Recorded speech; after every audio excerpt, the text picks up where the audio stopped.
a una fiscal y varios agentes de la Dirección Nacional de Control de Drogas acusados de colocar narcóticos en una peluquería del municipio de Villa Vázquez durante un allanamiento del año 2019. ¿Lo recuerdan? Aquello con aquella cámara de seguridad fue todo un acontecimiento. Quedaron absueltos la ex fiscal Carmen Lisset Núñez, así como los agentes de la DNCD Víctor Ignacio Encarnación Cuevas, Juan de Dios Heredia Martínez, Adán Mauricio Rodríguez Pichardo y Juan Antonio Arias Peguero. Tratemos de entender qué pasó entonces. ¿Qué ha ocurrido durante todo este proceso donde al final todo el mundo fue descargado? Tratemos de ver lo que pasa en todo este bosque enmarañado que implica esta relación entre fiscales y policías. Para ello nos acompaña el analista político, pero también abogado penalista Adrián Lebrón. Adrián, muy buenas tardes, bienvenido. Buenas tardes, Cavada, gracias por la invitación. Como siempre, yo encantado de compartir con el público de esto. No tiene nombre, temas que son, claves en la opinión pública nacional. Así es, hablemos de este caso para que la gente entienda qué pasó, por qué ahora nadie es culpable. Bueno, mira, lo que hemos estado por mucho tiempo lidiando con el sistema judicial, sabemos lo siguiente. Primero, existe una especie de convicción entre los policías, fiscales y jueces. Eso es como una especie de acuerdo no escrito, en que hay una especie de protección mutua. Es decir, hay una especie de protección mutua entre policías, Ministerio Público, que muchas veces entran en connivencia para hacer todo tipo de tropelías. Recuerdas el caso del DICAN. Ustedes recuerdan el caso del DICAN, cómo los fiscales, los policías se combinaron para, luego de hacer un allanamiento, entonces decir que no se recuperó ninguna droga, cuando en realidad se recuperó la droga se vendió y se distribuyó entre ellos. Es decir, ahí hay un ejemplo de cómo fiscales y policías coliden para violar la ley. Aquí, ¿qué pasa cuando terminan frente a la justicia? Policías o fiscales, Ministerio Público en este caso Ministerio Público, que hay que decir que en el contexto de un Ministerio Público independiente, de una justicia funcional, esta sentencia le manda una señal muy pobre, porque es una sentencia que acaba de decirle a la ciudadanía de que aunque haya un video donde queda plasmado de manera clara que la intención de los policías era incriminar a un ciudadano y de que para eso contaron con la anuencia del Ministerio Público, aún así los jueces han encontrado la manera de descargar a los inculpados. ¿Saben qué están alegando? ¿Qué alegó? Oigan esto, lo más importante es el alegato, el fundamento sobre el cual se sustenta el descargo. Bueno, que el expediente está mal instrumentado. Oiga esto, ¿quién instrumenta el expediente? Sobre el Ministerio Público. Claro. Entonces, si el Ministerio Público, Ministerio Público, que debió haber tomado ese caso como un ejemplo de mandar una señal a la ciudadanía de que ciertamente no van a haber protegidos, de que el ministerio es 100% independiente, de que hay que garantizar que la justicia penal funcione, lo primero que debemos que intentar hacer es hacer que los funcionarios de la ley se comporten como dice la ley. Porque si tú no puedes confiar en la policía, si tú no puedes confiar, ¿cuál es la garantía, cabal de todos ustedes, que tiene un ciudadano cuando está siendo intervenido por la policía? No es que supuestamente está acompañado del Ministerio Público, que es quien conoce los derechos constitucionales, que es quien conoce cómo hay que procesar a una persona, que es quien conoce cuáles son las garantías procesales que tiene el ciudadano. Pues resulta que en este caso el Ministerio Público es el promotor de esas violaciones. Y peor, el Ministerio Público, y yo entiendo que esta Procuraduría, aunque ese caso es del 2019, debió de bajar una línea clara de que ese caso debía ser instrumentado de la manera más correcta posible para evitar que hoy tú tengas que llevarle a un juez un expediente mal hecho y que el juez, lógicamente, que es un tercero imparcial, tiene que observar si se cumplieron o no los procesos y si son válidos y legales para poder sustentar una condena. Entonces, quien está aquí en tela de juicio no es el juez. Y eso es importante que lo tengamos en cuenta. No vayamos ahora nosotros como sociedad a volarle la cabeza al Tribunal de Montecristi que lo descarga. Lo que tendríamos que ver es qué le llevó al Ministerio Público a este juez para que condene a uno de ellos mismos y a los policías. Esto no es nuevo, señores.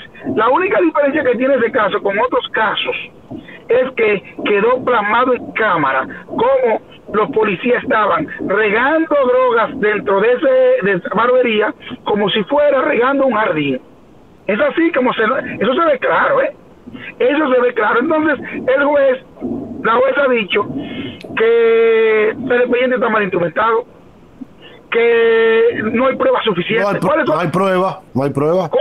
¿Cuáles son las pruebas que necesitaría el Ministerio Público? Primero, vamos a ver, esto es un caso oficioso, es decir, es un caso que de orden público que es oficioso, es decir, el Ministerio Público tiene que prevalerse de las pruebas, ni siquiera puede sustentar que las víctimas, no, todo lo que habría que hacer en ese caso para que estuviese bien sustentado, bien soportado en pruebas documentales, para que las pruebas lleguen recogidas de forma como lo establece el Código Procesal Penal, todo es responsabilidad del Ministerio Público. Entonces el Ministerio Público, a la cabeza que está hoy Miriam Germán, yo pienso que en un caso como este, donde la sociedad estaba esperando ver entonces tras las rejas a los que tienen la responsabilidad de protegernos, que son nuestros principales sepultureros. Entonces es preocupante, no solamente el caso, porque puedo decirle que en la experiencia que uno tiene en los tribunales, ve casos como esto a cada rato. Sin embargo, por la connotación pública que tiene este caso, lo menos que yo esperaba era que el Ministerio Público iba a sustentar bien su expediente y iba a condenar. ¿Ustedes saben por qué? Porque ahora hay un incentivo para que los policías, a propósito de la picota que está la Policía Nacional en estos días, sigue habiendo un incentivo para que los policías violen la ley de manera impune. Para que violen la ley de manera impune. ¿Y ustedes saben contra quién? Y los fiscales. Sobre todo, porque no puede. Mira, y a propósito de eso, Cavada, y es importante porque he estado valorando estas ideas hace tiempo sobre qué hacer para hacer más funcional y dotar de mayor confianza el sistema de justicia. Mira, no es posible que la policía se siga investigando ella misma. No es posible eso. No es posible que aquí, a propósito del caso del joven de Los Santos, de los Alcarrizos, una comisión de la policía para investigarse ella. Eso no es posible. Aquí necesitamos obligatoriamente un cuerpo de detectives especializados. Y ese cuerpo de detectives, bueno, recuerdo que en la década del 60, la constitución de ese momento tenía, la Procuraduría tenía un cuerpo llamado la Policía Técnica Judicial, que existe en otros países. En Venezuela existe eso, la llamada PTJ. Pero necesitamos un cuerpo de detectives que no pueden estar bajo el mando policial para que investiguen los crímenes y delitos. A la policía hay que dejarle las funciones de prevención, de protección, también la función reactiva ante las violaciones del orden público, que la policía tiene que tener un rol reactivo ante eso, pero la función de investigación, la función de investigación, hay que crear un cuerpo especializado, y ese cuerpo especializado yo no creo que deba estar bajo el control policial, debe estar bajo el control del Ministerio Público. Y para eso, lógicamente, vamos a tener que sentarnos como sociedad a construir el sistema judicial que queremos. Yo siempre he dicho, Cavada, y aprovecho la oportunidad para reafirmarlo. Mira, la sociedad tiene tres grandes muros de contención contra el delito. Tres grandes muros de contención. El primero es la familia misma. Sí, donde nos enseñan, Adrián, Lebrón, ese juguete, ¿dónde usted lo encontró? Ah, mami, me lo regalaron, ¿dónde? ¿Quién? Y la mamá iba donde el vecino. Mire, esta cosa así. A usted comienzan a enseñarle desde ese momento que tomar lo ajeno es malo. ¿Verdad? Ese es el primer muro de contención, el valor de lo bueno y de lo malo. El segundo muro de contención, Cabala, es la educación. La educación donde te van a enseñar a ti cómo tú interactuar con el medio donde tú vives, con tu sociedad. Te enseñan los derechos, los deberes cívicos, donde te enseñan a ti cuáles son los principales estandartes que debes respetar en esa sociedad, cuáles son las cosas que no debes violar. O sea, la educación te va a enseñar eso. Y el tercero es el sistema judicial. Pero ¿qué resulta? Que cuando decides violar la ley, ya es tarde, porque ya el sujeto social decidió tomar el camino del delito, como ya sea porque decidió asumir la violencia como un mecanismo de solución de un conflicto, ya sea que decide violar la ley para enriquecerte, robando, vendiendo droga, lo que sea.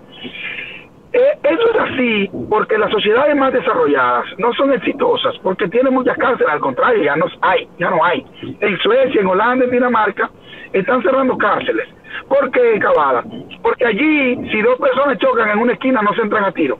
Claro. No se entran a tiro allí. Pero en República Dominicana creemos que la boca y el tú no sabes quién soy yo nos lleva a cometer todo tipo de tropelías. Pero lo peor de todo es que yo estoy convencido que uno de los principales problemas es que nuestras figuras, nuestras instituciones terminan siendo las precursoras de los malos ejemplos. Y aquí lo acabamos de ver con esta sentencia, Cabala. ¿Cuál es el mensaje que le está enviando el sistema de justicia a la sociedad?